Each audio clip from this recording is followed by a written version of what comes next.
माननीय श्री राघव चड्ढा जी 10 मिनट। शुक्रिया मैडम।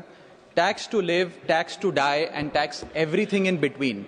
इस जीवन में दो ही चीजें निश्चित हैं। There are only two things that are certain, death यानी कि मृत्यु, और दूसरा है टैक्स। इस जहां से उस जहां तक जहां भी जाओगे, हर मोड़ पर हर जगह मुझे ही पाओगे, यानी कि टैक्स। मैडम, सपना था विश्व गुरु बनने का, बन गए हम टैक्स गुरु। और इतना टैक्स जो भारत की आबादी सरकार के खजाने में डालती है, उसके बदले सरकार जनता को देती क्या है, यह बहुत बड़ा सवाल है। कौन सी ऐसी हाई क्वालिटी सर्विस है जो फ्री ऑफ कॉस्ट जनता को दी जाती है? क्या हमें quality health care free of cost मिलता है? नहीं मिलता।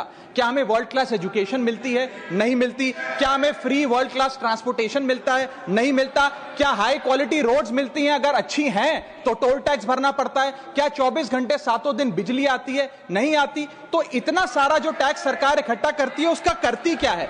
इसीलिए मैं कहना चाहता हूं दैट वी इन इंडिया पे taxes like in developed countries to get services like in sub-Saharan countries.